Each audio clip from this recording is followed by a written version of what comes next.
Well, for our next guest, this issue is both personal and professional. Kaveh Shahrooz is a member of Toronto's Iranian-Canadian community.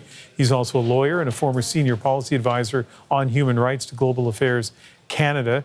You have family in Iran, and I'm going to ask you the question I'm basically asking all of our guests on the program this evening, your reaction when you heard the news of this 2-week ceasefire.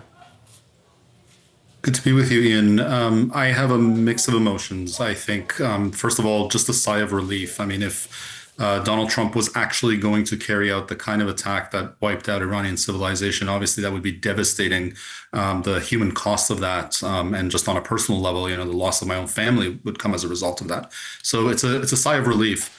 But at the same time, I think there is a certain degree of I don't know what the exact right word is, but sadness that this regime is left standing. I think a few weeks ago, a lot of us that have fought for democracy and human rights in Iran for a long time thought that this regime that is so evil and has killed so many people and has tortured so many people, that this regime would fall. But it has proven more resilient than we thought. It is still standing, and I worry that it may actually end up being more cruel, if that can be imagined, and stronger as a result of having withstood American attacks.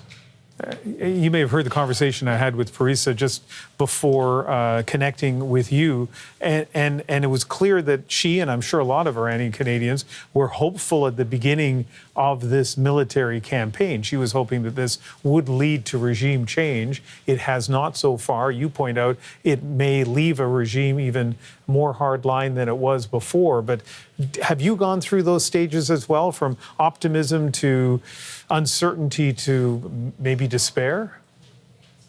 Absolutely. I have to be honest. At the beginning of this war, I was, I still, obviously, nobody wants to see their country of birth being bombed, but I felt much more hopeful. I felt that this regime was on its last days. I mean, the war started with the killing of Khamenei, the supreme leader, and something that I think a lot of Iranians celebrated. As the war has gone on, this regime has proved to be more resilient, as I mentioned a few minutes ago. It's been willing to fight in a way that I don't think a lot of people anticipated. And also there have been attacks on civilian infrastructure that, it's been very tragic to watch. And civilians have died, which, is always a cause for concern and sadness. So the initial enthusiasm has given way to something a little bit darker. And the worry is, now that this regime is left standing, it will carry out mass executions. It will consider itself stronger and will consider itself to have stronger standing in the international community, which is obviously not an ideal outcome. You're a lawyer, you're a supporter and advocate for human rights. The Prime Minister, Carney, has been urging all the parties to respect international law, but is also standing by his support for U.S. And Israeli attacks. What do you make of how he's handled this situation? Frankly, I think he's done as good a job as can be expected. I mean, it's a very thin line that he has to walk, and I think he's walked it relatively well. I think the principle of it is that this is a just war. We lose sight of that sometimes because of Donald Trump's bluster. But, this is a war against the regime that for 47 years has terrorized its own people. It's terrorized its own neighborhood. It's carried out terror attacks all over the world. And it's one that really can't be negotiated with. So I think there is a very good argument that this is a just war. At the same time, Donald Trump has behaved and said things that are very clear violations of international law. There have been attacks that have hit civilian infrastructure. There was an attack on a school very early on in this war. Things that can't be justified, that are very clearly violations of international law. So I think Prime Minister Carney is trying to balance both things, and this statement, I think, is as good an articulation of that as any.